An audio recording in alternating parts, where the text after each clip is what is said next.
pada saat kami jalan itu kita udah tahu bahwa ada intel yang ikut juga. Dan buat kita nggak terlalu gelisah, dan kita memang tahu bahwa akan ada orang yang akan ikut di Dulu perjalanan. pengawasan dan intelijen negara memang digunakan untuk mengawasi para aktivis. Oh iya, Terus kan mahasiswa penerbangannya belakangan Nah, aktif nggak dia? akhirnya datang ikut. Oh, Ikut. Jadi pada saat kita semua datang ke MPR, itu semua berangkat.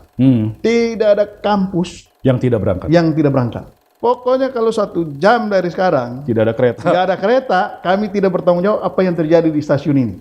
Apabila kamu melihat ketidakadilan dan hatimu tidak gentar, maka kamu bukanlah saudaraku. Gitu. Dari situlah kemudian Ibu Mega itu disimbolkan sebagai wong cilik yang diperlakukan tidak adil oleh penguasa. Gitu. Karena itu saya 1 bulan dilatih menjadi dokter gadungan. Loh, saya bilang kenapa? Berarti Bapak nggak kenal. Siapa teman Bapak? Ya nggak cerita dong. Begitu. Lalu kemudian mereka ngasih lah clue-nya segala macam. Wow, itu saya langsung emosi marah. Clue apa dulu? Mereka kasih clue apa? Polisi itu kasih clue apa? Ngasih clue bahwa teman yang Bapak bilang Teman teman baik dekat 10 tahun segala itu. macam itu adalah.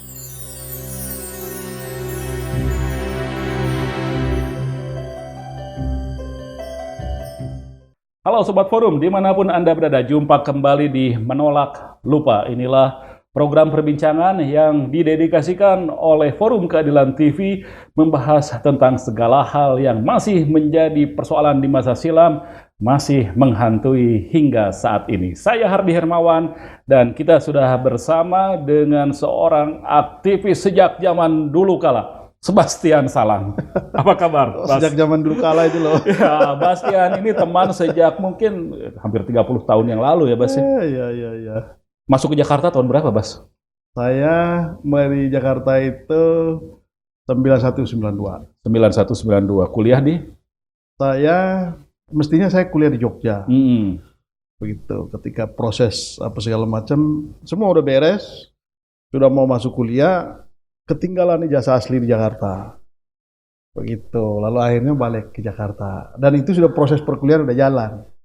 Nah, terpaksa saya kembali ke Jakarta dan cari kampus yang bisa menerima Telat-telat dikit. kuliah dengan sudah terlambat. Jadi nggak ikut ospek, nggak ikut P4 zaman dulu. Penataran P4 ya. Begitu.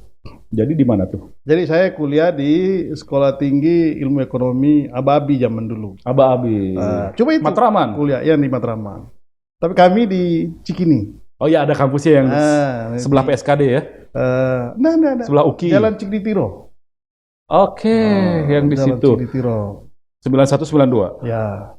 Lalu kemudian aktif di Lalu Gerakan aktif Mahasiswa. di organisasi mahasiswa.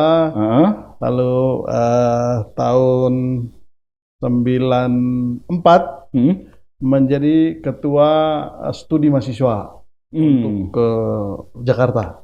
Studi mahasiswa Jakarta. Begitu, jaringan studi mahasiswa. Jadi aktivisme mahasiswa itu sudah mulai sejak masuk kuliah. Ya. Sejak masuk kuliah, saya udah langsung masuk ke organisasi mahasiswa. Kebetulan waktu itu saya masuk PMKRI. Ya, Perhimpunan Mahasiswa Katolik. Nggak takut? Republik Indonesia. Kebetulan saya ketemu dengan komunitas yang memang aktivis semua. Cenderung ke situ ya. Begitu aktif di organisasi. Begitu. Jadi dorongannya itu dari pergaulan dulu. Ya betul. Masuklah ke aktivisme. Nah, saya dari lingkungan yang kami senang diskusi-diskusi ilmiah.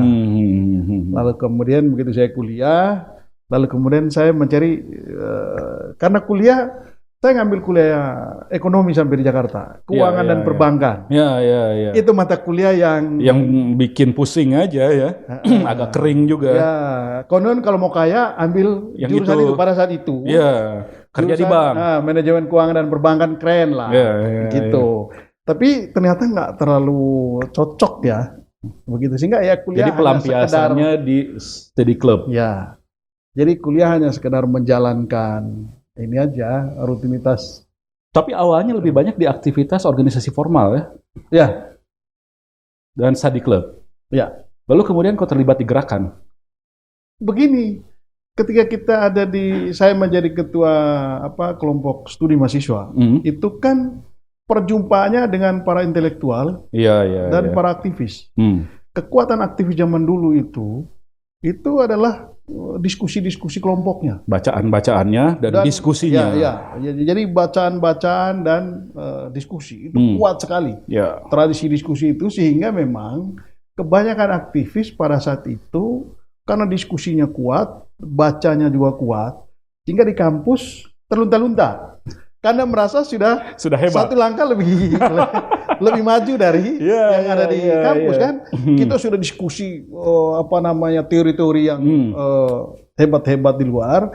Begitu masuk kampus kan masuk ke hal-hal yang sangat teknis. Detail. Kan. Oke.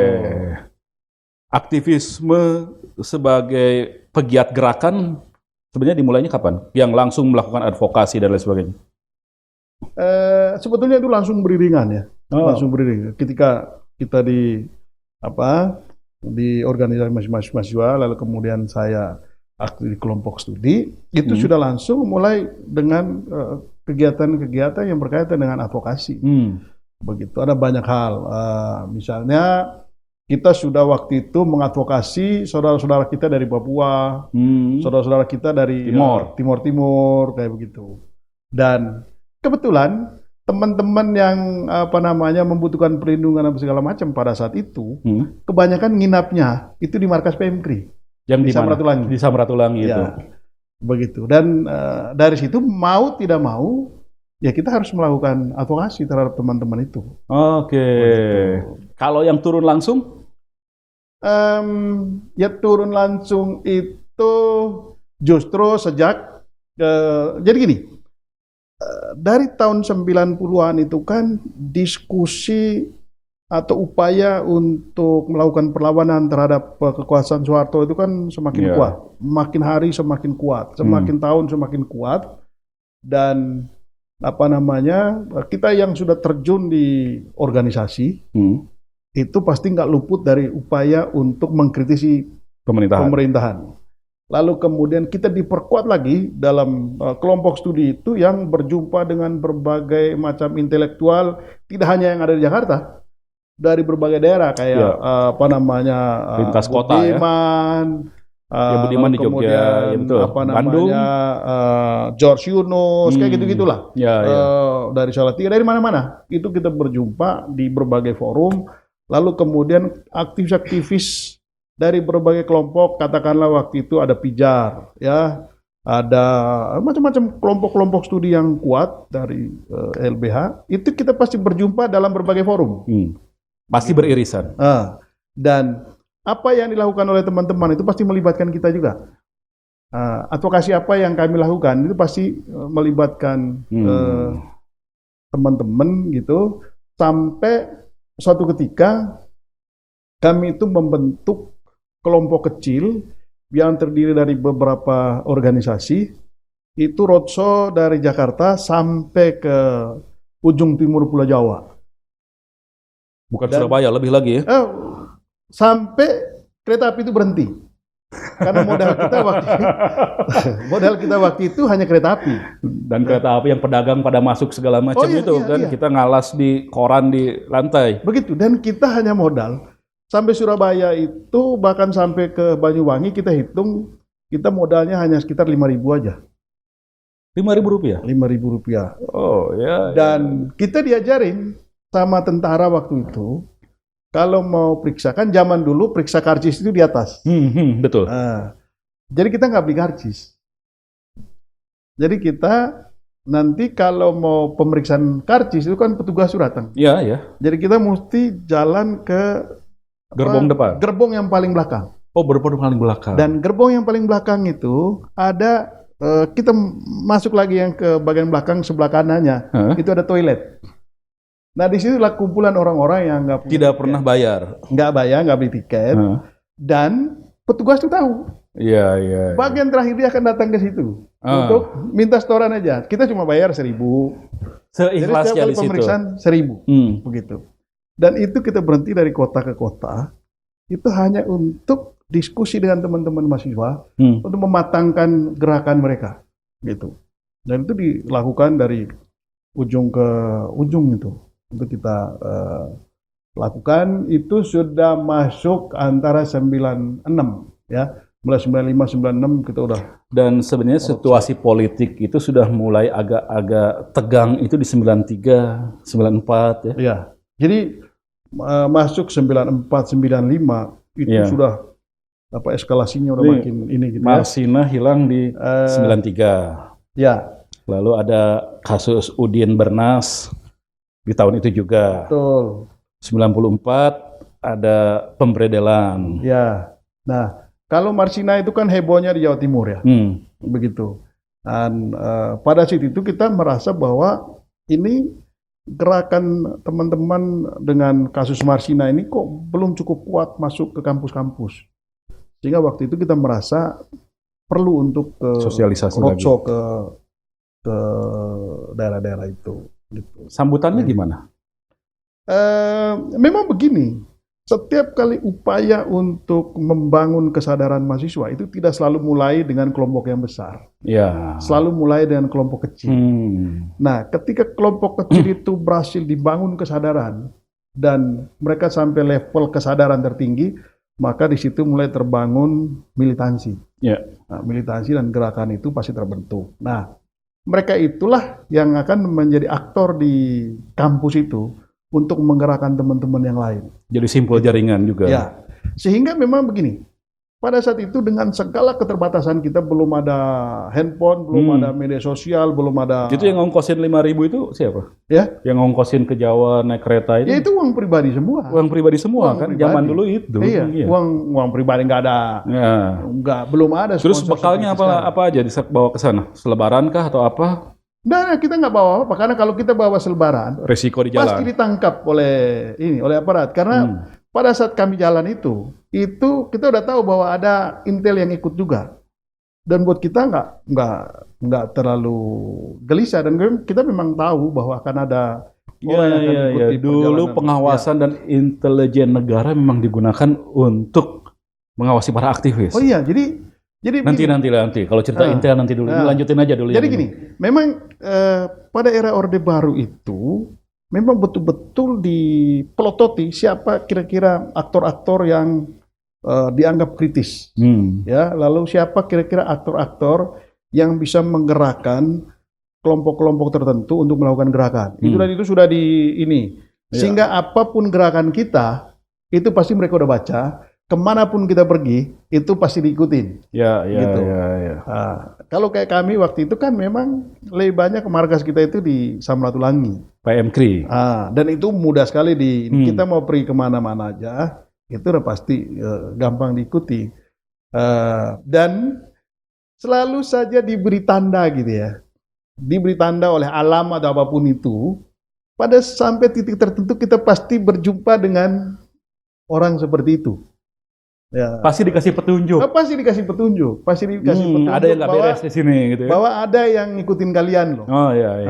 Karena itu kalian mesti mengatur agak lebih taktis lagi, sehingga misi kita itu dilaksanakan sampai tuntas. Tapi tadi itu, ketika bertemu dengan masyarakat, emang di sana udah langsung klop atau ada beberapa yang apatis saja?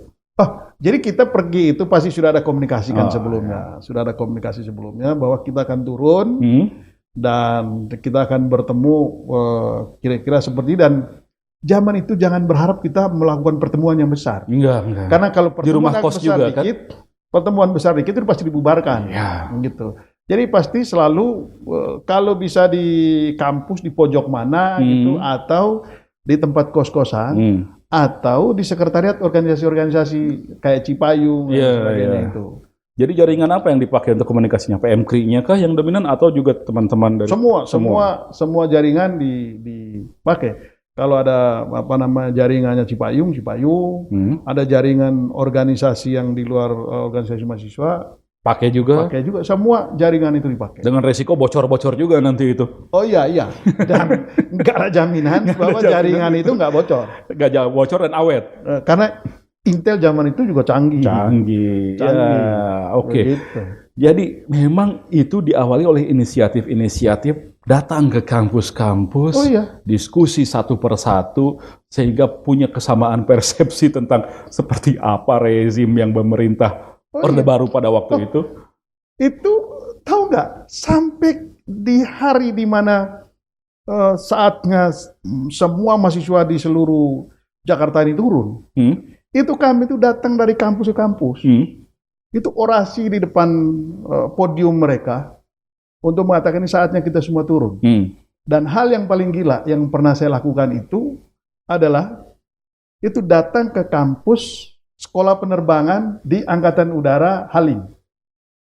Kampus itu ada di dalam komplek tentara, dan kan itu anak-anak sekolah penerbangan. Pakai seragam kan? Seragam. Dan mereka yang saat itu masih jauh sekali dari apa namanya, dari pergerakan, pikiran tentang pergerakan. Tapi kan malu juga, hanya kampus-kampus seperti itu yang belum terlibat dalam gerakan. Lalu kemudian ada 1-2 anak mahasiswa yang minta bantuan kita, Bang tolong kami dulu. Kami sadarkan teman-teman kami. Iya, kami nggak bisa menggerakkan teman-teman kita. Kami mau begitu. Lalu ya udah oke. Kita datang orasi. Datang naik ke atas di depan tentara-tentara itu. Waktu perginya tentara nggak lihat. Waktu naik di atas udah pakai toa, orasi di atas ini kampus itu penerbangan itu, mahasiswa semua penuh kan di bawah kan. Begitu, lalu kita semua dorong ini saatnya kita turun ke jalan bla bla bla bla. Tiba-tiba penuh lah kata di sekeliling itu. Nah, di sekeliling itu gitu kan. Baru saya juga sadar, gila ternyata kita ini masuk ke markas ini ya. Begitu. Dia salah satu sentra kekuasaan Orde Baru. Oh iya. Jadi pulangnya aman. Nah, cuma waktu itu memang kelihatannya kayak TNI itu sudah mulai agak berubah. Suasana batinnya udah beda. Meskipun di lapangan itu masih keras, di jalan itu masih keras. Tapi di situ kami tidak diapa-apain. Di sana tidak diapa-apain, cuma kami dibiarkan sampai selesai ininya, lalu kemudian disuruh pulang. Begitu. Suruh pulang, lalu kemudian jangan melakukan hal yang sama aktivitas macam-macam, dan itu kita pulang. Kami pulang aja. Jadi kita udah selesai dengan. Terus mahasiswa penerbangannya belakangan aktif nggak dia? Akhirnya datang ikut. Ikut. Jadi pada saat kita semua datang ke MPR, itu semua berangkat. Tidak ada kampus yang tidak berangkat. Terutama di Jakarta. Semua berangkat yang di Jakarta. Begitu. Apakah seluruhnya atau perwakilan hadir? Tapi itu. Ya pada waktu itu jaket berwarna-warni ada semua di mana. Begitu. Semua Metro Mini disewa sama mereka. Nah itu masih kira-kira masih beberapa minggu sebelum meletus peristiwa penembakan itu ya. Itu masih beberapa minggu. Oke. Tapi sebelum itu juga kan ada banyak fase penting dalam politik Indonesia zaman itu. Terutama 27 Juli 96. Kita akan bahas di segmen berikut. Kami akan segera kembali.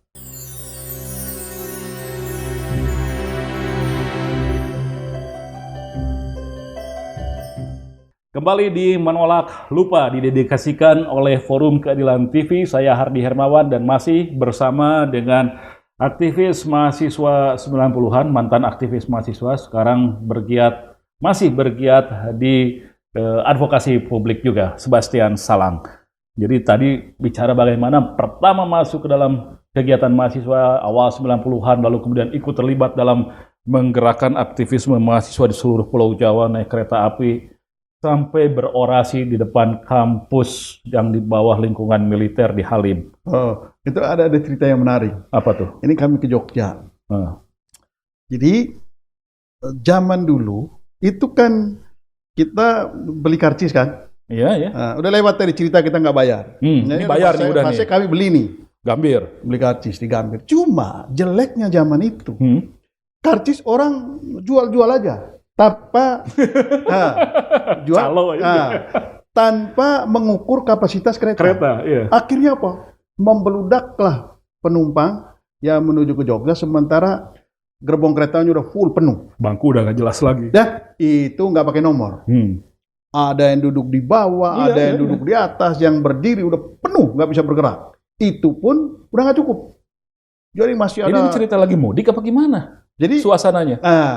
kebetulan di Jogja itu akan ada kegiatan apa gitu, libur kira-kira 3 hari lah. Ada acara. Nah, momen itu kami manfaatkan untuk datang ketemu dengan teman-teman di Jogja. Gitu. Kami berangkat, sudah beli tiket. Nah, duit kita segitu-gitunya, lalu kita beli tiket. Pas mau berangkat, nggak dapat kereta kita. Sia-sialah tiket ini. Oh, sia-sialah. Begitu. Wah, sementara masih ada ratusan orang di Senen yang nggak berangkat. Oh, dari Senen ya? Dari Senen. Akhirnya rundinglah kami beberapa orang. Kebetulan yang berangkat itu kita ada 6 atau 8 orang. Aktivis semua. Mulai berunding. Pokoknya kita mulai dari ujung. Nanti yang orasi Bastian, yang lempar batu siapa ke itu stasiun itu, lalu kemudian gerakan orang-orang ini. Begitu. Kita bikin protes di kereta ini, di stasiun. Ya. Kami jalanlah di tempat yang paling ujung orang ini. Lalu mulai dari situ kita mulai bikin huru-hara, lalu sambil saya mulai orasi kan. Pokoknya ini nggak benar lah segala macam. Lalu ada teman-teman yang lempar ini kan stasiun, tang tung gitu. Jadi situasi mulai ini kan. Mulai ada lumayan panas. Begitu kita panas kan, ini ratusan orang juga ikut panas dong. Iyalah, mereka juga kesel ya. Sampailah kita di depan stasiun. Tapi kan kita yang komando nih. Begitu. Lalu kita negosiasi sama ini kepala stasiun. Pokoknya kalau 1 jam dari sekarang tidak ada kereta, kami tidak bertanggung jawab apa yang terjadi di stasiun ini. Begitu. Nah ini kita semua menganggap waktu itu kejahatan kan. Ini kejahatan yang luar biasa. Kami sudah dapat tiketnya, gaya kita udah beli tiket kan. Iya. Kita sudah dapat ini tiket, tapi kalian tidak menyiapkan kereta api. Kami nggak mau tahu. Pokoknya kami harus ke Jogja malam ini dan 1 jam dari sekarang. Kalau enggak ini, wah situasi makin chaos karena ratusan orang kan. Telepon aparat juga pasti mereka kan. Paniklah orang di stasiun. Lalu minta-minta ke kita, tolong Pak amankan, kita negosiasi. Ya, tapi jamin ya, bahwa ini negosiasi ini hasilnya. Begitu. Kami bisa amankan ini, tapi kalian juga harus menjamin bahwa akan ada kereta. Ya Pak, tolong Pak, kita negosiasi di dalam Pak. Begitu. Ya udah kita tertibkan ini. Penumpang itu. Pokoknya tertibkan 1 jam ya. Kamu tunggu komando semua. Begitu. Kita negosiasi lah. Negosiasi bla bla bla bla bla. 1,5 jam kemudian kereta datang. Nah, begitu kereta datang, kita ini kan sudah dianggap pahlawan di situ. Disalamin semua lah sama penumpang itu. Calon penumpang itu ya kan? Begitu masuk, kami nggak dapat kursi. Jadi duduk di bawah juga? Berdiri sampai Jogja. Pahlawan macam apa? Saya bilang, ini yang betul-betul pahlawan tanpa penghargaan. Tapi itu bisa melatih kemampuan untuk mengorganisasikan masa ya. Oh iya, jadi Anda umur 20-an itu berarti ya? Iyalah, itu lagi ganas-ganasnya kita. Lagi pokoknya kita nggak mikirin macam-macam tentang masa depan. Pokoknya menurut kita ada yang tidak beres, ya kita mesti teriakan. Jadi pada saat itu ada salah satu quote yang sangat kuat gitu dari Che Guevara yang itu ditulis di baju-baju kaos anak gerakan itu. Ya. Apabila kamu melihat ketidakadilan dan hatimu tidak gentar, maka kamu bukanlah saudaraku gitu. Jadi itu quote itu yang membakar semangat anak-anak gerakan ya. Jadi siapapun, kalau kamu melihat ketidakadilan gitu dan kamu tidak melakukan apa-apa, maka sebetulnya kamu bukanlah saudaraku gitu. Jadi itu kuat sekali. Sehingga pada saat itu menurut kita, wah ini hal-hal seperti ini gitu. Makanya kalau ada hal apa-apa zaman sekarang itu kita selalu mengatakan ini Soeharto yang ganas saja kita lawan gitu ya. Masa kalau cuma yang sekarang ini ya? Ya kan? Oh iya, betul. Cuma gertak-gertak sambal gitu membuat kita jadi takut kan begitu. Baru surat panggilan. Baru suruh tanda tangan. Baru suruh tanda tangan. Tapi ya, kemudian suasana di Jakarta makin hari makin panas. Ya. Yes, ada Kongres PDI yang kemudian dibubarkan. Lalu Ketua Umum terpilih waktu itu Ibu Mega diasingkan, dipilih lagi ada Kongres Medan. Di Jakarta panas. Ya, itu ada cerita sendiri soal peristiwa 27 Juli itu. Nah, satu, Diponegoro itu dekat sekali dengan markas kami. Dengan PMKRI. Nah, lalu kemudian situasi pada saat itu memang ya kita masih anak-anak yang masih sangat getol di lapangan. Dan kita sudah semakin merasakan bahwa kekuasaan Pak Harto itu sudah semakin menjadi-jadi gitu, dan semakin depresi, semakin mencengkram, dan peristiwa pendudukan terhadap sekretariat PDIP waktu itu betul-betul menjadi sebuah simbol gitu, di mana orang itu diperlakukan oleh kekuasaan secara sewenang-wenang.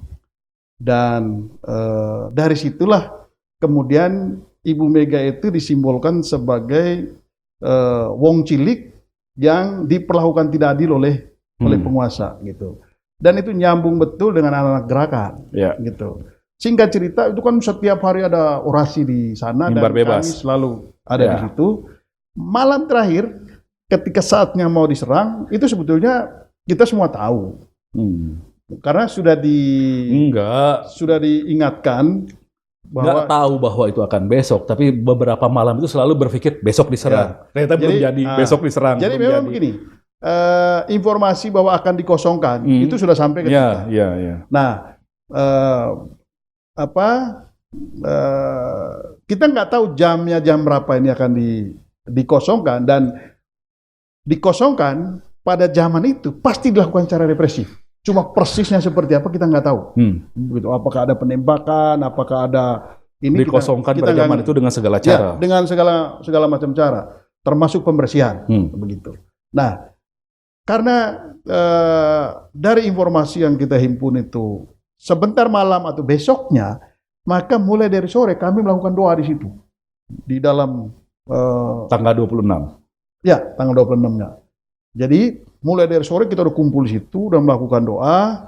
Lalu kemudian setelah doa itu kira-kira malam lah ya, jam 9-10 kita keluar dari situ. Karena sudah mulai lapar juga. Udah mulai keluar cari makan, dan kemudian ini ke markas juga. Kemudian entah jam berapa waktu itu udah mulai diterangkan. Jadi mulai pagi sekali, pagi betul ya. Jadi banyak teman-teman yang masih tertidur di situ, yang nggak tahu nasibnya, gitu. Lalu paginya situasi sudah mulai sudah mulai nggak menentu. Dari mana-mana teman-teman itu datang, udah melakukan perlawanan lah, kira-kira begitu. Dengan upaya itu, akhirnya kan terjadi pembakaran di mana-mana, gitu. Mobil polisi juga banyak ini bakar, mobil tentara banyak kantor juga dibakar, segala macam itu juga ramai sampai ke Senin. Dan waktu itu kami sadar betul bahwa karena kita yang warawiri itu ke sekretariat itu pasti termasuk yang diincar. Nah, karena itu kami kebijakannya waktu itu 1 minggu nggak boleh ke markas dulu. Menghilang dulu entah kemana. 1 minggu. 1 minggu. Sambil menunggu kabar ini sudah aman atau belum. Ya. Itu semua kita yang dianggap mukanya sering nongol ke Ponegoro itu diputuskan untuk ini dulu. Menghindar dulu dari sekitar lokasi dan juga nggak ke markas dulu gitu. Ininya. Nah, lalu kemudian kan ada sekian banyak korban yang ditahan kan. Masuk ini, lalu kami melakukan advokasi untuk membela teman-teman yang ditahan itu. Korban-korban yang waktu itu masih selamat, lalu kemudian ditahan di Cipinang. Begitu disitulah bertemu dengan Pak Sanana. Oh iya. Sudah ada di sana Pak Sanana Gusmao. Ya, betul. Begitulah di sana. Pada waktu itu setelah itu kemudian baru mulai gelombang orang hilang. Ya, begitu. Nah, pada saat peristiwa 27 Juli itu pun kita nggak tahu ada berapa banyak sebetulnya korbannya. Begitu. Dan kan simpang siur. Korban dalam artian meninggal. Yang meninggal. Di dalam gedung. Di dalam kantor itu. DPP PDI di Ponorogo. Ya. Karena banyak yang tidur di situ. Nggak ada satupun yang bisa memastikan dan siapa yang selamat dan siapa-siapa saja yang ada pada saat itu di situ ya kita nggak saling tahu. Karena situasinya kan listrik dimatikan, gelap gulita, lalu kemudian yang bisa kabur selamat. Yang enggak ya entah. Itu serangan fajar dalam artian harafiah, benar ya? Gitu. Jadi ini. Tapi puluhan mungkin ada. Kita nggak tahu persis. Nggak tahu. Informasinya kan sampai hari ini nggak jelas. Iya. Nggak jelas. Nggak ada satupun juga investigasi yang bisa memberikan secara pasti berapa sebetulnya korban di situ. Lalu setelah itu kan suasana makin nggak menentu. Dan peristiwa itu semakin mengkonsolidasi kekuatan mahasiswa dan kelompok gerakan. Bahwa ini memang harus dilawan. Ya, jadi gerakan itu semakin kuat dan kita sudah mulai sadar bahwa ini sudah keterlaluan. Istilahnya itu kalau pisang ini udah mulai mateng, gitu ya. Jadi ini udah ibaratnya Ibu Pertiwi ini sudah mengandung besar, hamil tua. Sudah hamil tua, jadi reformasi mau lahir gitu ya. Sudah mulai ada kesadaran seperti itu. Sudah kontraksi terus. Jadi mau seperti apa? Itu kita juga nggak tahu. Tetapi suara saat itu Anda kemudian terpilih jadi ketua PMKRI Jakarta. Enggak, saat itu saya masih jadi pengurus. Masih jadi pengurus, kemudian tahun 98 baru menjadi sekjen pengurus pusat. Tapi kan di Jakarta sebelumnya. Di Jakarta. Saya pengurus di Jakarta. Pengurus Jakarta ya. Ya. Nah, pada waktu zaman penculikan, orang hilang, apa yang Anda lakukan itu?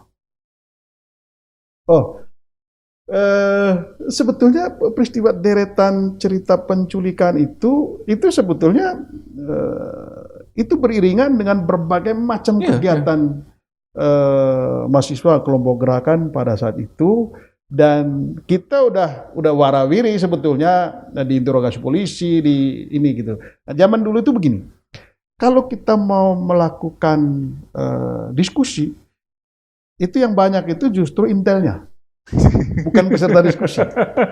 Jadi udah warawiri. Karena intel itu dari banyak institusi mengirimkan intel. Tidak cuma dari satu institusi kan, dari beberapa gitu. Termasuk dari polsek terdekat juga ada, dari Polda ada, dari Kodim ada, dari pokoknya semua ada lah, dari BIN ada. Cuma kan kita nggak tahu. Nah, tapi kita bisa identifikasi ini orang-orang yang kita nggak pernah berjumpa sebelumnya tiba-tiba hadir. Nah ini pasti. Nah, jelas. Ini makhluk astral ini, gitu ya. Nah, itu satu. Yang kedua, narasumber yang kita undang itu kalau acaranya formal itu pasti ini dulu, apa istilahnya, dilitsus dulu oleh aparat keamanan. Pernah suatu peristiwa kami bikin seminar nasional. Itu karena seminar nasional itu izinnya minimal di Polda. Gitu. Nah, kami sudah mengundang narasumber yang kritis kan. Menurut kita. Dulu yang begitu tuh harus pakai izin. Mutlak. Harus izin. Semua narasumber sudah oke. Tempat seminar sudah oke. Tinggal pelaksanaan. Laporan ke kantor polisi. Sampai di kantor polisi, itu semua dicoret. Siapa aja itu? Sama polisi. Itu yang saya masih ingat betul, Aberson. Marles Yaulo, ya. Itu coret. Terus Brigjen Rukmini. Polisi perempuan. Itu polisi perempuan dan anggota Komnas HAM. Lalu siapa lagi? Brigjen Rukmini dicoret. Karena itu termasuk kelompok kritis dan tidak terlalu ini sama penguasa pada saat itu. Karena dia termasuk kritis terkait apa gitu ya. Iya. Gitu. Marsina. Komnas HAM kan? Saya lupa, ya Komnas HAM. Dia anggota Komnas HAM. Mereka itu anggota Komnas HAM pertama, awal-awal. Begitu, lalu kemudian ada Krishiner Ketimu. Krishiner Ketimu, petisi 50. Ya. Itu semua dicoret. Terus mau diisi siapa? Dari sekian narasumber yang kami undang, hanya satu yang boleh. Yaitu? Siapa namanya yang waktu itu yang boleh ya? Dosen STF atau apa gitu. Itu hanya itu yang boleh. Harus diganti. Kalau tidak diganti, maka ini tidak boleh dilaksanakan. Seminar ini tidak diizinkan. Dibatalkan. Oh, kita debat dong. Ini nggak bisa begini, nggak bisa segala macam debat. Tiba-tiba dibuka dokumen polisi. Kamu anaknya si ini, bapakmu pegawai negeri, ditugaskan di sini, jabatannya ini. Masih mau melawan atau orang tuamu? Sebastian Salang dibegitukan. Iyalah. Lalu kemudian kami ada 3 orang menghadap itu. Teman saya pingsan langsung karena Bapak Muhammad pingsan langsung di tempat itu. Begitu. Lalu dari situ ya udah. Pokoknya kalau kalian mau jalan terus, ini harus diganti, ini harus diganti, ini harus diganti. Begitu. Nah, dari situ kami datang ke DPR. Itu. Sampai di DPR, ini kami begini. Ya udah mereka bilang, ya terserah kalian. Kalau mau jalan terus, silakan. Dengan resiko nanti dibubarkan. Kalau tidak, ya udah ikut saran polisi. DPR tuh yang bilang gitu. Kebetulan senior juga, Pak Aberson juga di sana. Pak Aberson kan narasumber itu. Iya. Anggota DPR nggak boleh, anggota Komnas HAM nggak boleh. Nah, terus kami tanya, Pak Aberson siap nggak meskipun dilarang? Kalau kamu siap, saya siap. Seru juga. Artinya siap dibubarkan. Mantap kalau begini kita mikir kan. Kami datang ketemu lagi Ibu ini, Jenderal Rukmini. Kan Jenderal Rukmini waktu itu suaranya kan agak kecil. Karena dia punya masalah dengan ini. Tenggorokan. Tapi meskipun suaranya kecil begitu, waktu itu dia termasuk tajam. Anggota Komnas HAM, Jenderal Bintang 1 pula kan, yang berani bicara. Kami datang. Ini situasinya begini. Terserah kalian. Mau terus atau enggak? Ya kalau terus, Ibu siap enggak? Oh, saya siap aja. Wah, menarik ini. Begitu. Nah, begitu. Minimal kan ada satu tidak dilarang. 2 oke.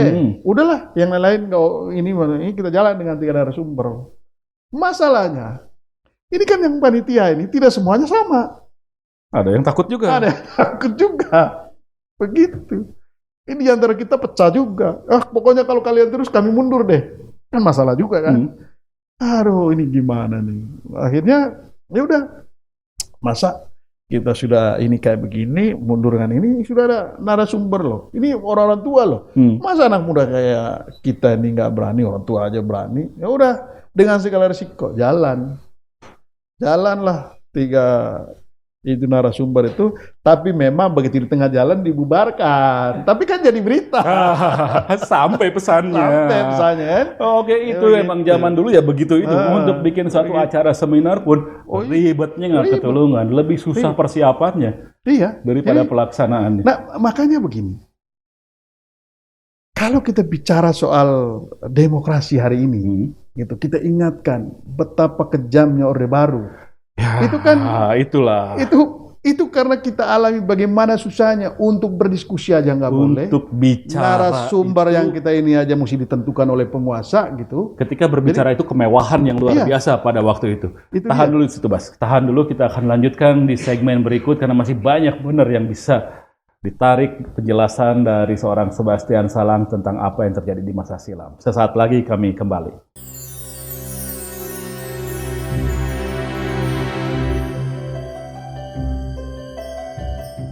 Kembali di Menolak Lupa, saya Hardi Hermawan dan masih bersama dengan Sebastian Salang.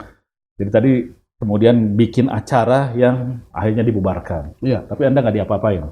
Ya, apa namanya? Kita Interogasi lagi. ya, waktu itu kita biasa.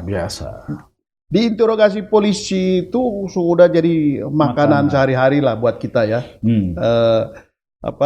Saya bersyukur dalam pengalaman ini, pengalaman kegiatan saya di masa Orde Baru itu diangkut berkali-kali, begitu. Tapi diinterogasi, misalnya sore ini diinterogasi, kurang dari 24 jam. Ya, besoknya udah pulang. Udah bisa pulang. Jadi pengalamannya selalu begitu.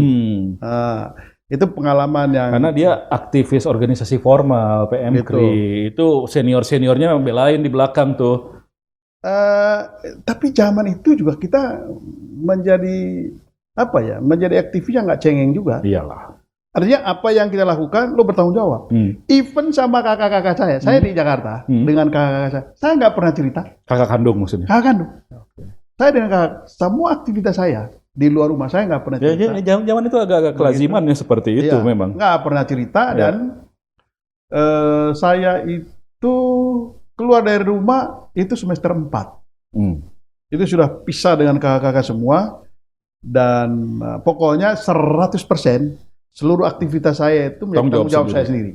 Gitu. Nggak ada urusan dengan kakak-kakak semester semua. 4 ya itu ya? 20 awal lah. Ya, semester 4 itu sudah keluar dan ini memang betul-betul jalan dengan segala macam resiko juga kita udah waktu itu ya buat kita ini hal yang harus kita lawan. Nggak bisa dibiarkan begini terus, begitu. Dan tapi kok Anda bisa kepilih jadi sekjen di PMKRI?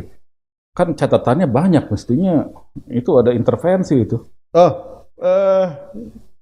Kebetulan kalau di PMKRI itu rada-rada independen ya, nggak terlalu terpengaruh dengan, dan mungkin zaman dulu juga nggak ada intervensi-intervensi ini, kecuali memang masuk ininya intervensi dari polisi atau dari mana gitu.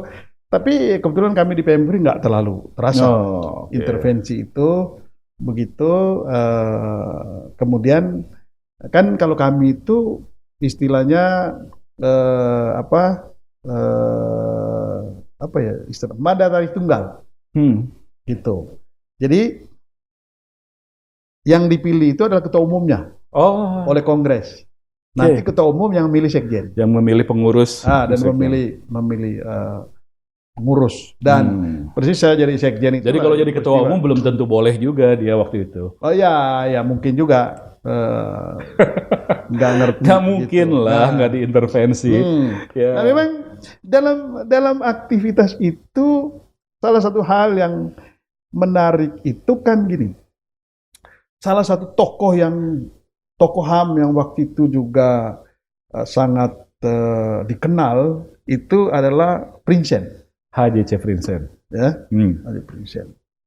Dan tempat dia itu salah satu markas juga, segala macam. Nah, dalam aktivitas itu keseharian, saya tuh punya teman yang sangat akrab, begitu. Dan kami semua dalam berbagai elemen gerakan, kita mau melakukan aksi, mau melakukan apapun, kalau melibatkan berbagai elemen, itu pasti kami sama-sama dengan teman kita. Oke, sebentar dulu, itu Prinsén atau Pongki Prinsén ya itu panggilannya. Itu dulunya adalah warga negara Belanda. Betul. Seorang tentara Belanda pernah berperang melawan Nazi di Eropa sana, lalu kemudian dikirim ke Indonesia untuk menumpas gerakan kemerdekaan Indonesia. Tapi kemudian dia membelot menjadi tentara Republik di Cianjur sana, menjadi pejuang Republik, melawan Belanda yang dianggap sebagai penguasa yang semena-mena, menindas, penjajah. Jadi dia bilang Belanda di Indonesia itu sama seperti Nazi di Eropa dulu.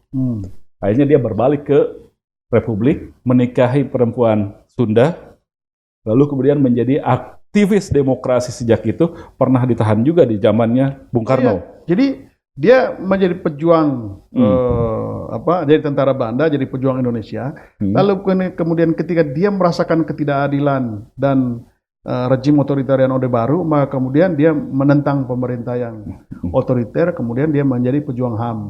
Mendirikan serikat buruh dan lain sebagainya. Begitu. Dan Dari dialah cikal bakal banyak sekali kelompok-kelompok gerakan, termasuk serikat buruh dan lain sebagainya. Nah, salah satu orang dekat dia itu menjadi teman dekat saya juga. Semacam sekretaris gitu ya? Ya, gitu. Dan semua ini kita, kebetulan teman saya ini termasuk yang paling berpunya dari kita aktivis yang lain. Punya motor, punya apa? Punya motor, punya kamera yang bagus. Nah, zaman itu dia selalu ditugaskan oleh elemen-elemen itu menjadi ini bagian dokumentasi. Karena kameranya bagus. Oh, karena kamera yang paling bagus dan dia nggak pernah minta duit untuk cuci. Untuk cuci dan film. Cuci film itu kan? Kan zaman dulu kan kita film ya 36 atau 24 itu kan mahal. Asa 400, asa 100 sih ya mahal. Dan itu mewah sekali buat aktivis. Terlalu mewah. Nah, maka kita semua ramai-ramai udah dia aja deh karena dia punya kameranya bagus, telenya rollnya nggak terbatas biasa dan itunya gitu. Lalu dia nggak pernah minta untuk ganti uang untuk beli roll atau minta segala macam gitu. Cuma memang kita nggak peka juga, nggak kritis juga. Kok ini orang ini nggak pernah ini ya? Itu jadi teman dekat. Dan itu bertahun-tahun. Jadi sejak tahun berapa kami kenal? Berteman, saya udah lupa persisnya. Kenal itu udah lama sekali. Sebelum 98? Jauh sebelum itu. Lalu kemudian kami tinggal bersama. Maksudnya tinggal bersama? Satu rumah. Mulai tahun berapa? Setelah reformasi? Menjelang 98. Menjelang 98. Awal 98. Sebelum 98 terus berlanjut. Sampai 2000. Menjelang 2004 kan. Wis. Itu 8 tahun paling tidak itu ya? Ya, antara 7 sampai 10 tahun lah kita bersama-sama begitu dan nggak ada sedikit pun tanda-tanda begitu. Dan kami sama-sama melakukan advokasi, melakukan gerakan. Suatu ketika kami tuh ribut dengan salah satu petinggi di satu perusahaan. Kami melakukan pemogokan terhadap buruh gitu ya. Ribuan. Iya. Setelah reformasi, Bastian itu bergiat di perburuhan. Begitu. Nah, kenapa kami kemudian mendirikan serikat buruh? Waktu itu kami mendirikan serikat buruh independen. Zaman Orde Baru itu hanya ada 2 serikat buruh. SPSI. Ada 3. SPSI sama SBSI. Ada tiga. Ada Serikat Buruh Merdekanya Prinsen, ada SBSI-nya Mukhtar Papahan, ada SPSI yang resmi. Jadi cuma kan yang serikat ininya Prinsen itu relatif nggak terlalu kelihatan gitu ya. Yang besar itu cuma 2 itu. Ya. Dan menurut kita ini buruh ini kan dihegemoni oleh penguasa pada saat itu. Karena itu di masa awal reformasi ya kita mesti konsolidasikan. Konsolidasi gitu. Jadi ini kita sama-sama lalu terjadi ketegangan yang luar biasa. Lalu ini buruh demo. Ketegangan dengan bos, ya kan? Pemilik terjadi perusahaan. Ketegangan dengan pemilik perusahaan. Kami pemimpin. Di daerah? Daerah Tangerang. Oke. Kita sebagai pemimpin buruh bertanggung jawab terhadap buruh yang melakukan demonstrasi. Sementara itu ribuan berarti ya? Oh iya. Lalu si pemilik perusahaan ini dengan backingnya, itu juga kan bertanggung jawab sekali. Terjadi ketegangan segala macam. Yang bikin saya kaget itu terjadi pokoknya di meja itu kan udah saling marah, emosi. Yang satu banting pistol, teman saya juga banting pistol. Siapa yang banting pistol pertama? Ya dari pihak perusahaan itu. Perusahaan ini punya? Ya itu dia. Banting pistol. Backingnya atau dia tuh? Kita juga nggak jelas antara pemilik dan backingnya ini. Nah itu makanya ini jadi cerita panjang. Iya. Banting ini pistol. Ke meja ini? Meja itu. Teman saya juga banting pistol. Nah, kan kaget kita. Saya kaget. Kok punya? Antara saya senang dan kaget. Senangnya begini, wah berarti kalau terjadi apa-apa teman saya juga bisa nembak dia juga dong. Nah dia tembak kita, ya teman saya juga bisa nembak gitu. Tapi di sisi lain saya juga bertanya, kok teman saya punya pistol, nggak pernah cerita sama saya selama ini, gitu ya. Gimana ceritanya? Tapi saya nggak. Pada waktu itu tidak dulu Nah, diperhatikan. ya, pokoknya karena dalam situasi tegang, karena sama-sama banting pistol, akhirnya udah, oke, kita proses aja. Begitu. Karena proses, diinterogasi lah. Masuk polisi. Saya di polisi. Teman saya menghilang. Setelah itu menghilang. Diinterogasi segala macam, ya nggak ketemu dong ininya. Kesepakatan. Pokoknya tidak menemukan persoalan dan segala macam. Pokoknya ngambang gitu aja. Dari dari sore sampai pagi, akhirnya polisinya juga ini, lalu kemudian mulai terbuka lah. Begitu. Bapak sudah berteman lama dengan Bapak ini. Iya. Bapak kenal baik? Kenal. Benar-benar kenal. 10 tahun ya? Oh iya Pak. Berpuluh-puluh tahun Pak kami kenalan segala macam. Bapak nggak tahu? Saya nggak tahu segala macam. Lalu polisi bilang, untung Bapak nggak hilang. Kaget lah saya itu. Kenapa? Loh, saya bilang kenapa? Berarti Bapak nggak kenal. Siapa teman Bapak? Ya nggak ada cerita dong. Begitu. Lalu kemudian mereka ngasih lah clue-nya segala macam. Oh, itu saya langsung emosi, marah. Clue apa dulu? Mereka kasih clue apa? Polisi itu kasih clue apa? Ngasih clue bahwa teman yang Bapak bilang teman baik dekat segala macam itu adalah intel gitu. Gitu. Intel resmi. Intel resmi dari aparat negara. Institusi resmi. Begitu. Dan itu hidup bertahun-tahun. Dan mereka untung Bapak nggak hilang. Gila. Emang jadi selama Anda menjadi aktivis, ya bocor semua dong. Jadi begini, memang kan begini. Zaman dulu, itu kita semua kaget. Semua yang kita bicarakan dalam gerakan itu selalu lengkap gitu di aparat. Dan itu kalau ada di berita, itu semua lengkap. Korlapnya siapa? Tapi kan kita nggak tahu siapa. Oke, si Mr. X ini sudah bareng dengan Anda sejak sebelum 96. Oh iya. Karena dia adalah pengawal atau apa? Sekretarisnya, aktivis paling senior zaman itu. Pongke Prinsen. Jadi dia sudah melekat kepada Pak Prinsen. Pak Prinsen makin sepuh, berteman dengan Anda. Iya, jadi jauh sebelum itu kita udah berteman memang. Jauh sebelum kan itu sama-sama aktivis kan kita ada. Jadi ketika pertemuan yang ada Pak Prinsen pasti ada dia. Iya, semua. Termasuk ya, Bo masih ingat kita bertemu di rumah Mbak Ratna. Iya. Terus di Kampung Melayu. Kita ya kan ditangkap karena kegiatan segala macam kan semua ada rapat. Semua pertemuan itu kan rapi. Itu rapi betul dan itu semua ada di ini gitu. Dan saya singkat cerita, ini saya marah betul. Apa ya? Di situ baru meskipun waktu itu sudah selesai 98 kan sudah reformasi. Saya merasa jadi itu 2004, saya merasa kayak dikhianati gitu. 2004 itu. 2003-an. 2003. Merasa dikhianati. Tapi di sisi yang lain bersyukur juga, untung saya masih hidup ya, gitu. Lalu, Anda masih dibutuhkan untuk jadi. Ya lalu kemudian ya dalam ini lama sekali, puluhan tahun menghilang. Nggak. Setelah itu Anda nggak ketemu dia? Oh setelah itu kan sudah selesai dari kantor polisi nih. Sudah itu. Anda sudah punya informasi. Sudah informasi.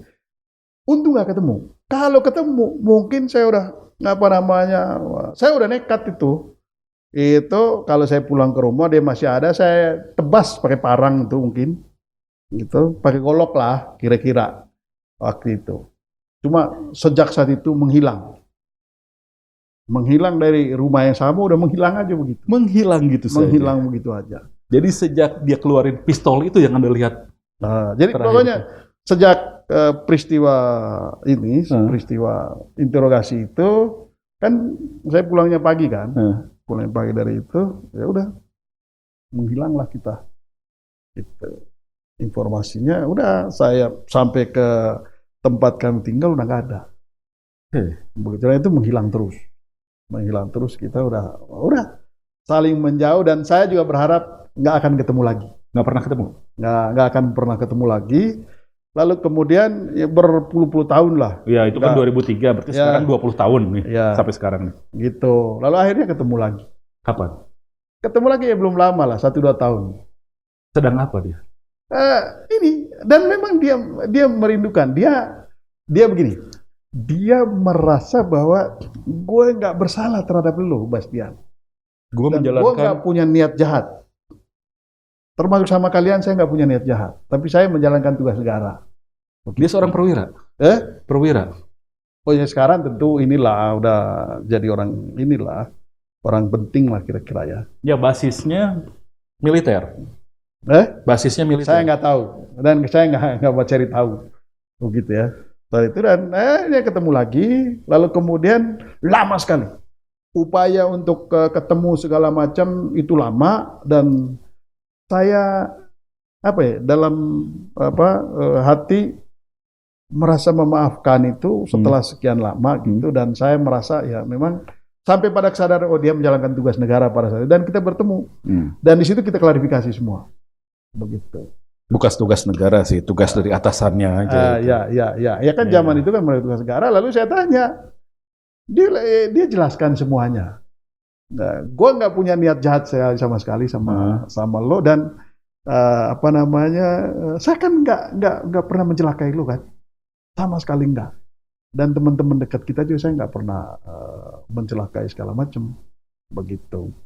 Ada benernya juga. Tapi ya kenapa lo nggak cerita? Ya nggak mungkin lah saya cerita. Oh, oke. Begitu. Tapi dari situ baru kita tahu di lingkaran kita itu sebetulnya ada dua orang yang juga dekat sebetulnya dan kita nggak tahu. Belakangan baru kita oh ya begitu. Tapi kan seiring dengan waktu setelah reformasi akhirnya ya kita bisa duduk bersama ngobrol. Karena dia tidak berbuat jahat. Jadi ngobrol saling segala macam. Tapi saya mau gambarkan sebegitulah era Orde Baru itu mencengkram sampai ke daerah yang sangat pribadi, itu ditinggal di rumah yang sama. Artinya kalau siapapun yang ingin diapa-apain itu mudah selesai zaman itu. Tahan dulu sampai di situ, kita akan lanjutkan di segmen berikut.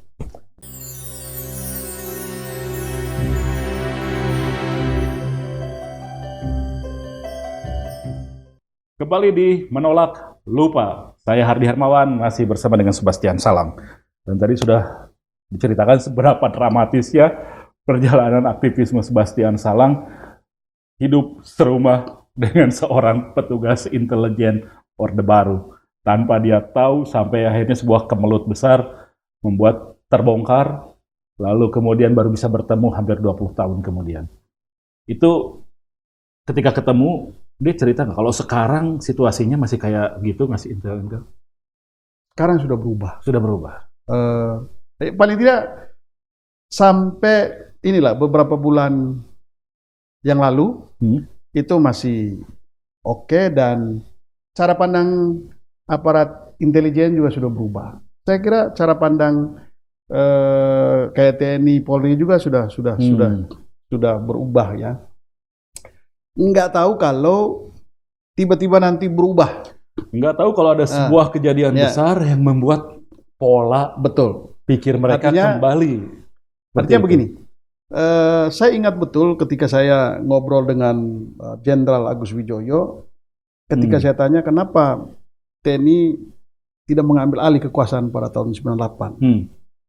Dia bilang negeri ini itu diselamatkan atau Ibu Pertiwi ini diselamatkan oleh sebuah generasi yang ketika situasinya TNI itu atau tentara itu dituntut untuk mengambil alih dengan cara militer atau membiarkan negeri ini berjalan di rel demokrasi, itu diselamatkan oleh suatu generasi di mana generasi-generasi itu sudah banyak yang berinteraksi dengan negara-negara luar. Maksudnya generasi di tentara? Generasi di tentara yang sudah mengenyam pendidikan di luar sana dan mereka sudah terbiasa dengan alam reformasi, alam demokrasi itu. Sudah melihat Maka cara pandangnya supremasi itu juga sipil, berubah. Sehingga dia bilang pada saat itu pilihan TNI itu meskipun terjadi perdebatan internal, tapi pilihannya itu tentara nggak boleh ambil alih. Karena sekali tentara mengambil alih, mengkudeta kekuasaan, maka selanjutnya akan jadi lingkaran setan terus ya. akan menjadi suatu kebiasaan seperti Myanmar yang dikit-dikit dia akan kudeta, dikit-dikit akan kudeta. Thailand, Dan Myanmar ya. itu menurut Jenderal Agus Wijoyo, disitulah Ibu Pertiwi ini diselamatkan. Gitu. Nah, tapi apakah situasi seperti itu otomatis selamanya begitu? Enggak juga. Kenapa? Enggak juga. Karena itu tugas kita generasi hari ini. Mungkin bukan tugas generasi saya lagi. Ya termasuk lah. Ya kan? Gimana Mungkin tugasnya? tadi kita cerita 98 atau sebelumnya. Tapi generasi sekarang ini punya tanggung jawab. Jangan biarkan apa yang terjadi pada masa lalu itu terjadi lagi sekarang. Kan begitu. Itu yang kita ingatkan. Karena tidak ada jaminan bahwa ini akan berlangsung terus. Oh, nggak ada jaminan. Sekali kita salah melangkah, bisa balik ke zaman itu. Nggak ada jaminan. Yeah. Tugasnya adalah menjaga nyawa demokrasi ini, itu dan nyawa demokrasi ini tetap hidup. Gitu. Supaya tidak terseret lagi ke era seperti era Orde Baru. Kan begitu. Nah ini pentingnya. Dan tadi ada satu fase yang saya nggak sempat cerita.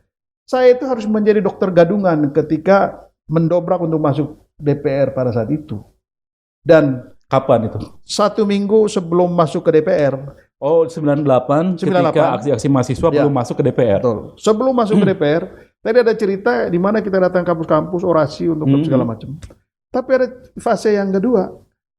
Karena waktu itu diblokade di mana-mana oleh tentara, sehingga antara satu kampus dan kampus yang lain itu nggak bisa terhubungi. Maka sulit pada saat itu untuk mengetahui apakah kampus ini ada aktivitas untuk melakukan gerakan atau tidak. Karena semua tertutup.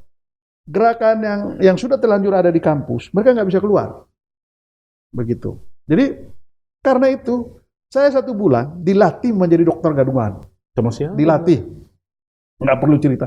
Jadi kita dilatih, saya menjadi dokter, istilah-istilah kedokteran, saya pokoknya mengerti. Ada tampang sih emang, ya. Oke. Dokter pada saat itu. Dan kami punya 1 ambulans. Jadi Anda pakai stetoskop, pakai baju putih, jas putih. Pakai baju dokter, pakai stetoskop, dan mengendarai ambulans. Karena hanya ambulans itulah yang bebas jalan kemana-mana, dan kami masuk dari kampus ke kampus. Termasuk datang ke DPR. Oh gitu. Tapi nggak ada yang minta tolong diobatin beneran? Oh ada. Ada, banyak yang luka yang kita tolong, termasuk wartawan. Kami selamatin 1 Dokter Bastian.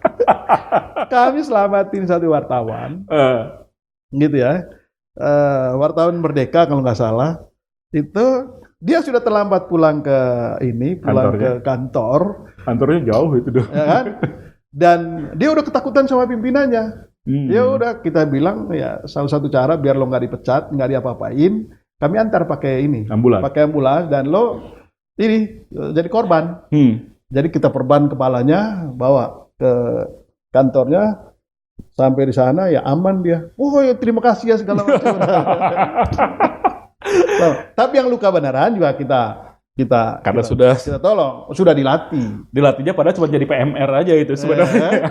Kita dilatih itu. Mau jadi istilah-istilah apa kalau ditanya segala macam kita semua paham. Dan itu ada dokumennya. Jadi pada saat kita masuk ke DPR pakai ambulans supaya bisa masuk segala macam, semua dokumennya ada.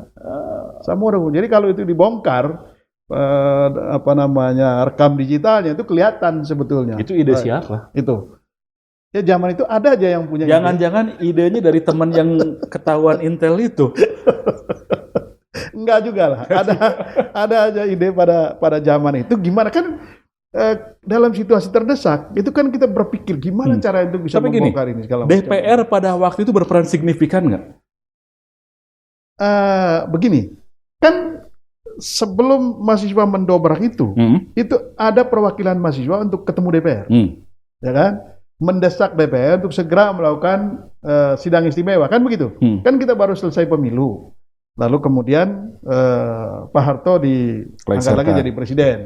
Nah dengan desakan lalu kemudian terjadi penembakan mahasiswa segala macam, eskalasi gerakan menjadi ini, lalu kemudian kan mahasiswa masuk ke DPR perwakilan tapi perwakilan untuk ketemu ketua MPR waktu itu. Setelah mereka masuk kan nggak keluar lagi tuh, tapi kan rombongan mahasiswa yang lain belum bisa masuk, begitu. Nah disitulah kesempatan kita mulai masuk ke situ dengan alasan tadi salah satunya kita sebagai dokter ambulans kan boleh masuk di gerbang itu. Bawa makanan, ketika sudah di gerbang udah masuk segala macam, begitu. Nah itu ceritanya. Jadi kalau mahasiswa waktu itu lihat Dokter Bastian yang begitu antusias dengan gerakan karena emang dia bukan dokter sebenarnya. Betul. Jadi dokter gerakan. Tapi saya mau cerita bahwa sebegitulah yang terjadi di era Orde Baru itu sampai orang-orang yang kritis itu betul-betul pada waktu itu kemudian harapan kepada anak muda. Ya. Apakah sekarang ini juga lagi-lagi anak muda yang dituntut untuk bisa menjamin demokrasi ini tetap bertahan, hak asasi manusia bisa tetap terjaga? Begini, jadi sebelum 98 itu Cambridge Analytica itu melakukan riset di Indonesia. Cambridge Analytica yang kemarin ramai lagi itu ya. Yang menghebohkan dunia ini. Iya. Dan itu sudah masuk ke Indonesia, Pak. Sebelum reformasi. Dan dia melakukan riset di Indonesia ini dengan 72.000 responden seluruh Indonesia. Dan dari riset yang dia lakukan, dia sudah menyimpulkan ini sebentar lagi akan terjadi ledakan besar di Indonesia. Begitu. Nah, dari hasil risetnya itu menyimpulkan bahwa aktivis-aktivis senior itu bukan lagi aktor yang sangat menentukan gerakan itu. Pada waktu itu. Itu hasil risetnya. Dan para senior itu mereka sudah cenderung established gitu ya, berada di zona nyaman. Tetapi generasi yang berada di usia 19 sampai 23 tahun itulah penggerak utama gerakan 98. Itu sudah hasil dari Cambridge Analytica. Karena itu kalau pemerintah Orde Baru mau selamat, maka alihkan energi anak-anak yang 19 sampai 23 tahun ini supaya mereka tidak melakukan gerakan. Dan artinya pemerintahan Orde Baru gagal mengalihkan energi itu. Terjadilah pertumbuhan 98. Nah, karena itu menurut saya yang paling diandalkan untuk menyelamatkan Indonesia dari situasi keterpurukan itu ada di generasi milenial ini. Sekarang pun? Ya. Dan menurut yang saya senior-senior yang sudah jadi politisi formal, Anda kan jadi ketua Formapi bertahun-tahun, Anda tahu perilaku anggota DPR, politisi-politisi. Oh iya, jadi Forum Masyarakat Pemantau Parlemen Indonesia ya? Iya, beginilah. Pasca reformasi, waktu itu juga kita memilih untuk tidak berada dalam kekuasaan, tidak dalam sistem. Lalu itu berada di luar, dan 20 tahun lebih saya memilih untuk berada di luar, menjadi pengamat, mengkritisi DPR dan segala macam. Lalu dalam perjalanan 25 tahun reformasi ini kan banyak juga anak-anak aktivis 98 yang sudah masuk dalam kekuasaan. Bahkan banyak sekali. Gitu. Jangan percaya kepada mereka bahwa mereka itu menjadi penggerak perubahan sekarang ini. Begitu. Karena apa? Saya setuju dengan hasil Cambridge Analytica itu. Jadi mereka termasuk generasi yang sudah berada di zona nyaman. Sudah basi lah ya. Iya. Dan mereka itu sudah kuat dengan ini kepentingannya. Gitu. Kenyamanan dan kepentingan. Betul. Jadi kalau sekarang ada tanda-tanda, ada gejala-gejala bahwa kita misalnya bisa kembali ke era represif, kita bisa kembali ke era otoritarianisme, jangan berharap angkatan 98 yang masih jadi politisi sekarang akan berupaya mencegahnya. Oh iya. Jadi itu hanya mengulang sejarah aja. Okay. Jangan pernah berharap lagi. Jadi harus angkatan baru. Dan generasi itu nggak perlu dilulukan lagi. Udah selesai. Udah selesai ya? Dan mereka sudah menjadi bagian dari generasi penikmat kekuasaan hari ini. Begitu. Nah, karena itu Tapi kan Anda enggak. Yang kita harap, ya kita ini jumlahnya sudah berapa lah? Anda sekarang Jumlah yang kayak gini di bidang hukum kan bergeraknya? Oh, saya aktif juga di partai politik. Aktif di partai politik, terus kan punya kantor. Lalu kemudian hukum, law firm. Jadi sekolah lagi habis dulu. Oh iya, ya itu kuliah lagi. Panjang ya, kita ngambil lagi sekolah hukum karena berdasarkan kebutuhan kan. Iya. Begitu, lalu ngambil hukum, lalu setelah itu ngambil lagi komunikasi politik. Jadi ya sekolahnya gado-gado sesuai dengan kepentingan, sesuai dengan keperluan kan begitu. Jadi ya saya sudah ada di masuk ke partai politik, menjadi petinggi di partai politik. Jadi orang kayak saya ini udah jangan terlalu banyak dipercaya juga. Karena yang ngasih ongkos masih bisa lah ya. Sudah syarat dengan kepentingan. Kalau dulu kan aktivis modal 5.000 perak sampai ke Banyuwangi. Ya kalau sekarang janganlah, kasihan gitu, kasih tambahan. Oh iya, dan begini, kalau kita juga masih seperti anak-anak yang 19-23 tahun, itu nggak maju juga berarti. Begitu. Karena itu kita beri kepercayaan kepada generasi muda, generasi milenial ini, untuk menjadi pengawal yang tetap setia menjaga agar demokrasi kita. Tanggung jawab zaman mereka. Ya, emang Anda lihat gejala, tanda-tanda represivitas itu kembali, otoritarianisme kembali itu tampak? Begini, kekhawatiran saya secara pribadi sebetulnya, kenapa gelisah sekali ketika Pak Jokowi itu terlibat secara langsung dalam perpolitikan kita, khususnya pemilu 2024 itu apa? Gitu. Ada ketakutan begini deh. Ketika awal kemerdekaan, para pendiri bangsa ini, mereka tidak pernah ada dalam bayangan dan pikiran mereka bahwa generasi di antara mereka yang mati-matian mempertaruhkan nyawa ya untuk memerdekakan negeri ini, kemudian ketika berkuasa nanti, mereka akan menjadi penguasa selama-lamanya. Nggak ada dalam pikiran. Atau mereka tidak akan mempertahankan kekuasaan itu sampai mati. Karena kekuasaan itu amanah. Jabatan itu amanah. Gitu. Karena itu, mereka tidak mengatur dalam konstitusi kita bagaimana membatasi seorang berkuasa. Karena mereka sadar betul pada saat awal, orang semua ini adalah bangsawan yang punya kesadaran bahwa setelah ini selesai, serahkan kepada generasi yang paling tepat. Memang percaya semua yang terlibat dalam aktivitas perpolitikan itu adalah negarawan. Iya, kan begitu. Sehingga tidak akan rakus. Mereka tidak pernah membayangkan akan ada pemimpin yang rakus, lalu kemudian menjadikan kekuasaan itu seumur hidup. Nggak ada dalam pikiran mereka. Sampai amandemen 98. Ya. Maka kemudian Undang-Undang Dasar 45 tidak mengatur soal itu. Tapi kan dalam perjalanan sejarah bangsa kita, baik Orde Lama maupun Orde Baru, ternyata kekuasaan itu menggoda benar ya. Itu luar biasa nikmatnya. Lalu kemudian membius kesadaran rasional penguasa itu sehingga berupaya untuk mempertahankan. Ya. Dari zaman Orde Lama itu 20 tahun. Zaman Orde Baru 32 tahun. Begitu. Karena itu mandat utama, salah satu mandat utama reformasi itu adalah membatasi kekuasaan presiden. Karena kita trauma dengan kekuasaan 32 tahun.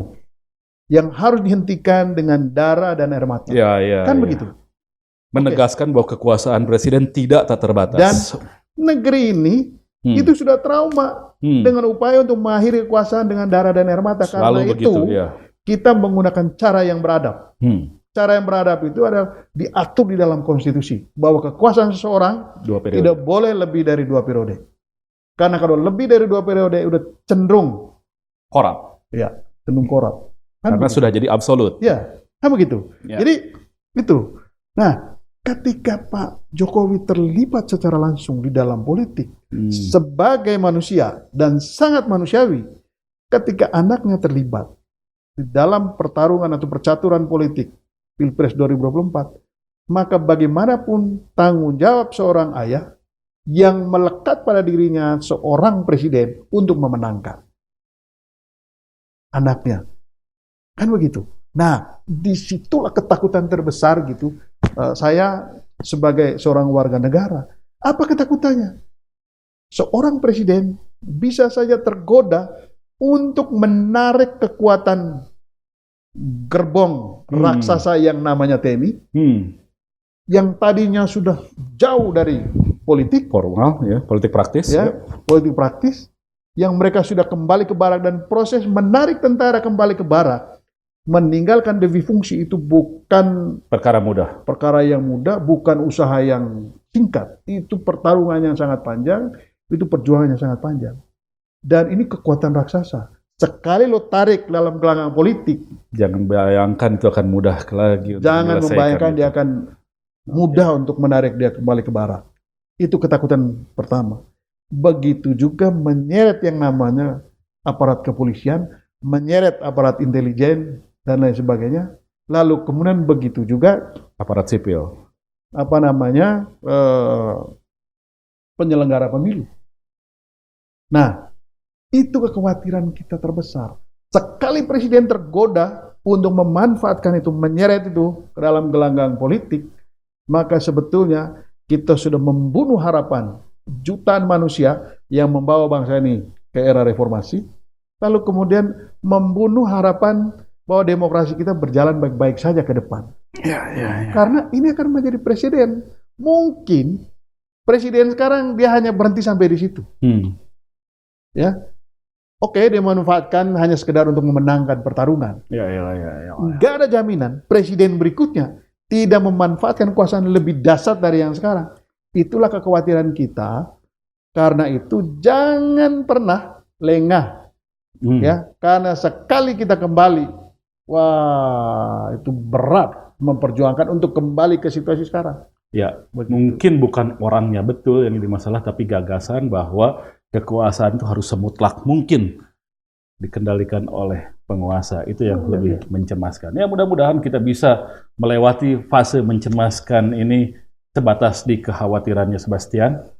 Tidak sampai terjadi itu, dan kalau memang itu, anak muda sadar dengan tanggung jawab zamannya. Ya. Kita serahkan tanggung jawab itu kepada anak-anak muda, tapi kepada kita yang punya pengalaman, ya jangan pelit untuk membagi pengalaman itu kepada generasi berikutnya. Mudah-mudahan ini menjadi inspirasi. Oke. Sudah menjadi tradisi di Indonesia yang namanya anak muda selalu tampil ketika situasinya dibutuhkan. Dari tahun ke tahun, dari zaman ke zaman, selalu seperti itu. Kadang mereka gagal, kadang mereka harus belajar lagi, tapi pada akhirnya anak muda kita selalu bisa diandalkan. Mudah-mudahan seperti itu. Ya. Thank you Sebastian Salang dan Sobat Forum. Demikian perbincangan dengan Sebastian Salang. Saya Hardi Hermawan pamit. Sampai jumpa.